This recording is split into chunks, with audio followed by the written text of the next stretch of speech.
Thanks so much for being here. Today, you've heard from my colleagues both about how to take action where you are, and just as importantly, how to take care of yourselves amidst the overwhelm of this time. We hope these tools have been useful. Even for myself and for all of our staff at World Relief, I think they are good reminders, especially because of the work that we do and the situations we witness around the world each day. Today, I want to talk to you about one of those situations. It's the fact that today, more people than ever in recorded history have been forced to flee from their homes and everything familiar, just to survive. Hundreds of millions of people across the globe have been displaced by forces outside of their control, including violent conflict, climate change, and extreme poverty. Now, if you're like me, it breaks your heart to learn that nearly half of these are children. Whether you're aware of this crisis or you're just now learning more about it, it can be hard to know how to deal with this reality and to observe the constant stream of news and world events that show this suffering to us. You see these horrible things happening and you know you want to respond, but you know not everyone can or is called to travel overseas to respond directly. That's what organizations like World Relief are called to do and what we're here for. We can help you put your compassion into action in these places across the globe. And through this work, we can extend your love and your heart for justice and peace to the many suffering around the world. But before I share the plans we have, close your eyes and think about your community, your family, your friends, your neighbors, your church, what the streets are like in your neighborhood, the grocery store you go to, your favorite restaurants. What feelings do those images evoke? Perhaps it's warmth and a sense of safety, a feeling of belonging and joy, of groundedness. Now imagine leaving all of that behind on short notice, with no promise of ever returning. How would you feel? Scared? Devastated? Uncertain? I know I would be heartbroken, confused. I would mourn and have anguish for my children and the lost opportunities that they have for the future. We know it is God's desire and intent for us to flourish in community with others. And yet so much of what we're seeing around the world is in stark contrast to that vision. This loss of community is a devastating event and a painful injustice. It is also an injustice that we have expertise and resources and passion to help restore. In Isaiah 65, God tells us that the sound of weeping and crying will be no more. Lives will not be cut short. People will build houses and dwell in them, and plant fields and enjoy the harvest. At World Relief, we read these verses with great hope.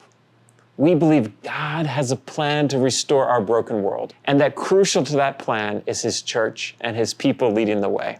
Time and again, my colleagues and I have witnessed the transformative impact that the church can have when it moves together. In fact, it's how we as an organization were founded. In 1944, as World War II entered its sixth and final year, World Relief was founded in response to the displacement crisis in war-torn Europe. By the time the war was over, an estimated 65 million people would be displaced across the continent. In response, members of Park Street Church in Boston fasted and prayed throughout the Lenten season. They collected their extra change in glass jars, which they brought together as a special Easter offering to help displaced people in Europe. And over time, their effort was replicated by other U.S. churches. And eventually, it grew into World Relief, our history and what we've seen in this powerful movement of the church. And in people like you is why the church remains central to our mission and our vision for the future.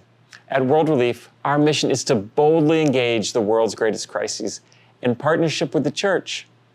We engage in this mission because our faith drives us to a fierce determination to work tirelessly towards a world where families flourish in thriving, welcoming communities, and where people experience restored relationships with God, their neighbors, and all of creation. So today, we see a unique opportunity for us as a united body of believers to engage with and equip local churches to respond to this time that we're living through.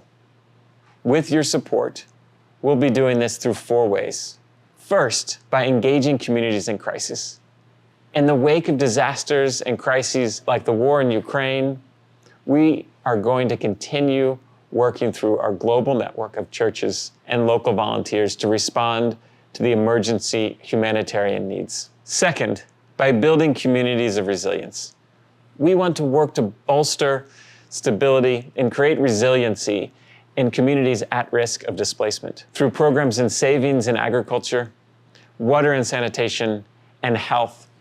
Third, by supporting communities on the move. We will continue to provide ongoing support along the journey for those impacted by displacement, including host communities who are often stretched thin due to the impact of refugees or internally displaced people on their communities.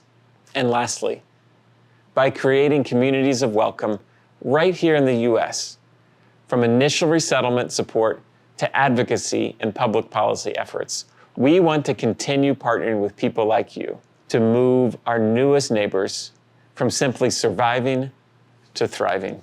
So today, I want to invite you into this work alongside us.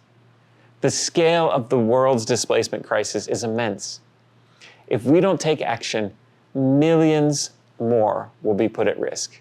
But if we take action together, we truly can make a difference in the lives of people around the world. If you're feeling the tug to respond to this urgent need, there are several ways you can respond with World Relief, whether that's through prayer, giving, volunteering, or advocating for better policies that affect those who are displaced. We would love to partner with you, and you can join us at the link displayed below on the screen. Thanks for being with us today.